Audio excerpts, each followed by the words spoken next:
Hello friends, আজকে আমি একটা হেলদি কিছু বানাতে চলেছি।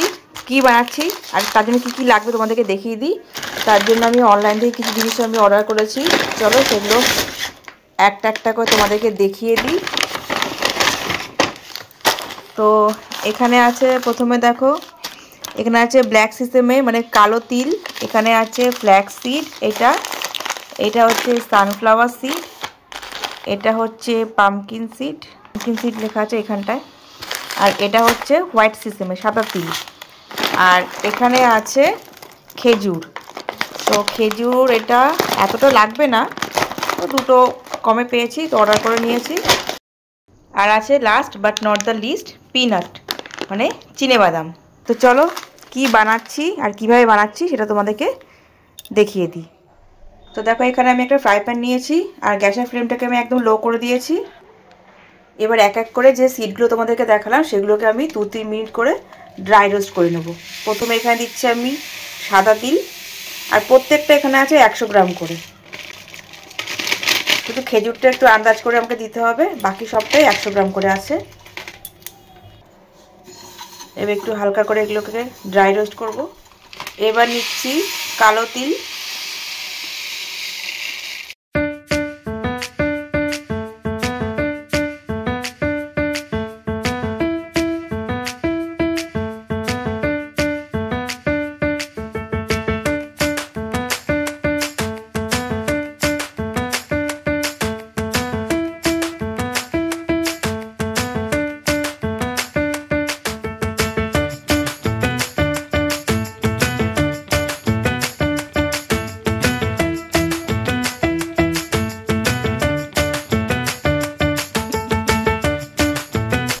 সব সিডগুলো দেখো আমি একটা বড় বাটির মধ্যে ঢেলে নিয়েছি।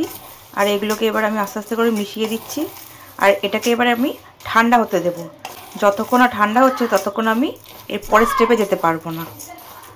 এখন এগুলো গরম আছে, তো ভালো করে মিশিয়ে দিচ্ছি।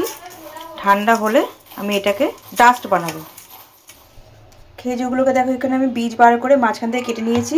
এবার আমি এটাকে মিক্সিতে দিয়ে একবার কি দুবার ঘুরিয়ে নেব, কিন্তু একবারে মিহি পেস্ট বানাবো না।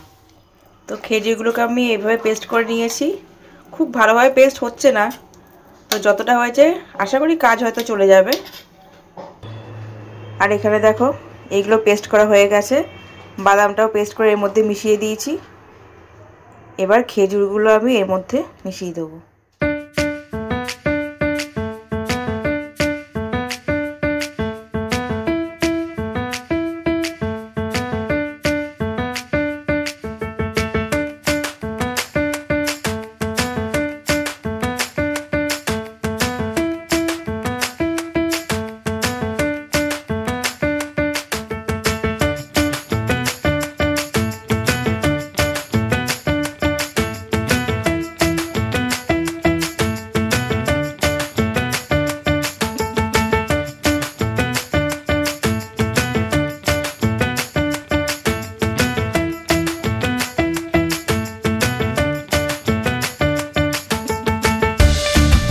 তো রেডি হয়ে গেছে আমার বায়োটিন লাড্ডু।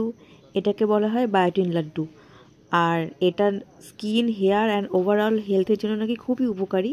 তো ফার্স্ট টাইম আমি এটা বানালাম, তো এটার খুব আমি মানে উপকারিতা সম্পর্কে শুনেছি। তো ভাবলাম চলো এবার শীতে আমি নিজেও একটু বানিয়ে দেখি কীরকম কী রেজাল্ট পাই না পাই। তো এরকম একটা আমি গ্লাস জারে রেখেছি। তো এটার কফির একটা জার। তো সব কটা লাড্ডু এর মধ্যে ধরেনি, অর্ধেকটা ধরেছে আর অর্ধেকটা আমার রয়ে গেছে। তো ওটাকে একটা রাখার ব্যবস্থা করতে হবে। তো এখন যেহেতু ঠান্ডা ঠান্ডা পড়ে গেছে অলমোস্ট, তো এখন আমি রুম টেম্পারেচারেই রেখে দেবো, মানে নর্মাল টেম্পারেচারে। যদি এটা গরমকালে আমাকে বানাতে হয় তখন আমি স্টোর করব ফ্রিজে, তখন কিন্তু আর বাইরে রাখা যাবে না। আর অনেকে এটাতে ঘি ইউজ করে, বাট আমি কিন্তু কোনো রকম ঘি ইউজ করিনি। তো যা আমি ব্যবহার করেছি এই লাড্ডু বানাতে সবটাই তোমাদের সাথে আমি শেয়ার করলাম। তো এটার রেজাল্ট কেমন কি পাই আমি আমার ফ্যামিলি, তো তোমাদেরকে আমি 1 মাস পর সেটা জানাবো। তো চলো টাটা।